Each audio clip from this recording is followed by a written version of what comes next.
forgotten men and women of this country swelled with pride and satisfaction, while in New York City, a cold, dreary rain seemed to embody the East Coast's despond.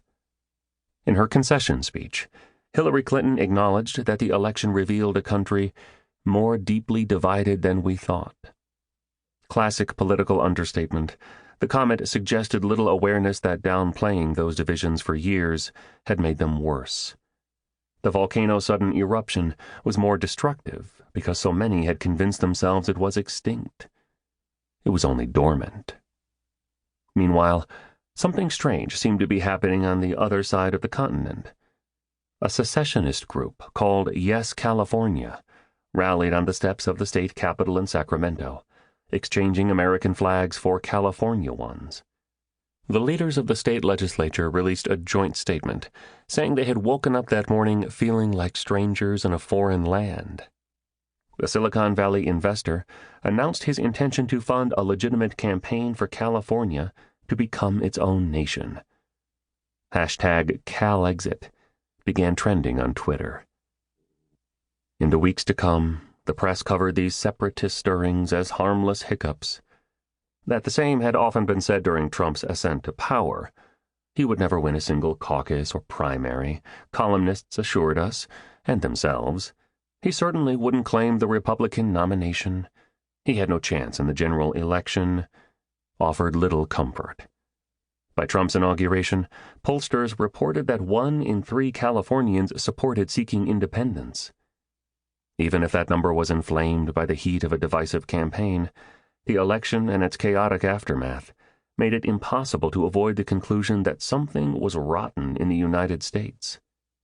At the end of 2016, Time magazine named Trump its Person of the Year and gave his title as President of the Divided States of America. Trump was right when he said, in his first presidential press conference, "I didn't come along and divide this country. This country was seriously divided before I got here." We live in different nations. Many said before 2016, and even more have said it since. Now another looming election suggests our nation's descent into perpetual crisis and intractable discord, perhaps even violence, will likely only worsen. For years, mounting evidence has shown that the bonds of our union are slowly coming undone. From the geographical polarization of the electorate, only 25 out of 435 seats in the House of Representatives were considered up for grabs in 2016, to the percentage of people who say they support their own state's secession, 1/4, according to a 2014 poll. For much of the country, and certainly for its leading purveyors of establishment opinion, this fact has come as a shock. It shouldn't have.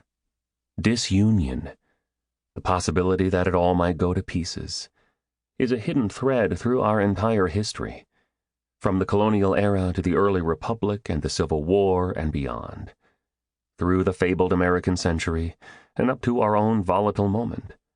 The chronicle of our imperfect union is an epic, untold story of strange origins, accidental creation, and almost 2.5 centuries of faltering attempts to hold it together. This book charts for the first time the history of the Union by looking at the ever-present forces that have conspired to divide it. Taking one clear and crucial step outside the confines of how we usually think about our country offers a fuller understanding of both our contentious past and our uncertain future. The Civil War was not an exception to the rest of American history. Diverse, divisible, divided, these United States, as Whitman and his contemporaries called them, have never really been united. They have always been riven by race and religion, cleaved by class and culture, sundered by section, and fragmented by geography. Our most powerful myth, that the fusion was completed, that the many ever melded into one, is just that, a myth. Our refusal to recognize this, like patients who insist against all evidence that they are not ill, has been a major cause of our political dysfunction and social strife. Secession is the only kind of revolution we Americans have ever known, and the only kind we're ever likely to see. The past few years have seen the idea of disunion.